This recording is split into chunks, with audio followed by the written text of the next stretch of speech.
एक थोड़ी कड़वी बात है, बोले? कहें, कहिए, क्षमा पूर्वक कह रहा हूं। 5 करोड़ का मकान बनाकर सुखी नहीं हो सकते हैं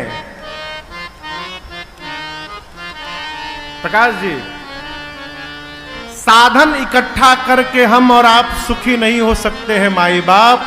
यदि सुखी होना है तो साधन के पीछे न पड़िए, सुखी होना है तो साधना के पीछे पड़िए।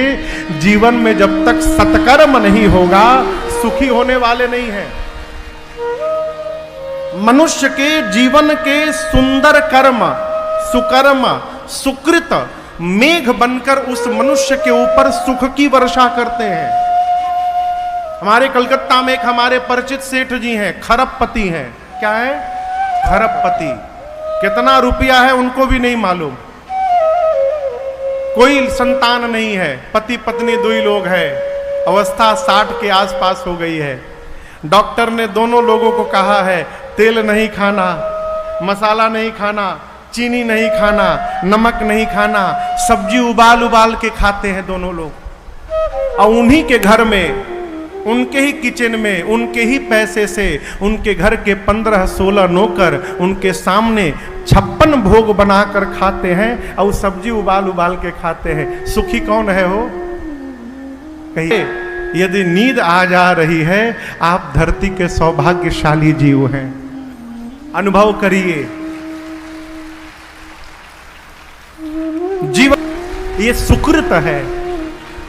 सुकृत सुंदर कर्म संतोष दिलाता है। संतोष कामनाओं को कम करता है। कामनाएं समाप्त नहीं होती, कम होंगी, और जीवन में कामनाएं कम हो जाएंगी। यही सुखी होने का प्रारंभ है। यहां अयोध्या वासियों के जीवन के सुकृत उनके ऊपर बादल बनके सुख की वर्षा कर रहे हैं। और याद रखिएगा, धर्म पूर्वक जो सुख प्राप्त होगा वो मन को बांवला होने से बचाएगा। यहां गोस्वामी जी कहते हैं, रिद्धि सिद्धि संपत्ति नदी सुहाई, उमगी अवध अम्बुध कहीं आई।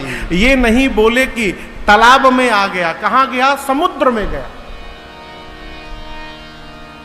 तनिक से पानी हो गया है उत्तराखंड की ओर, हिमाचल की ओर। देखिए दिल्ली की क्या स्थिति हुई है। पूरा दिल्ली त्राहिमाम की स्थिति में है। नदी में जब वर्षा का जल आया, बाढ़ आ गया। लेकिन कभी आपने सुना है समुद्र में भी बाढ़ आ गया है? यहां अयोध्या वासियों को गोस्वामी जी समुद्र कहते हैं।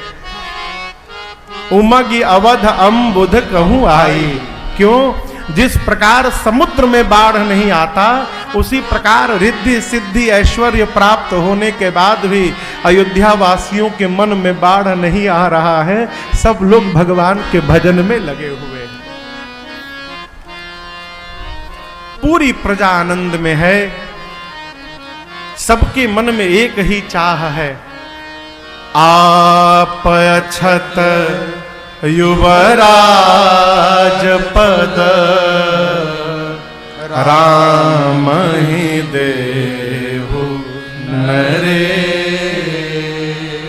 महाराज, यदि अपने जीते जी राम जी को युवराज पद पर आसीन कर दे, कितना दिव्य हो जाएगा। प्रजा को राजा का संतान बताया गया है। प्रजा जैसा चिंतन करती है, राजा को उसका भान हो जाता है।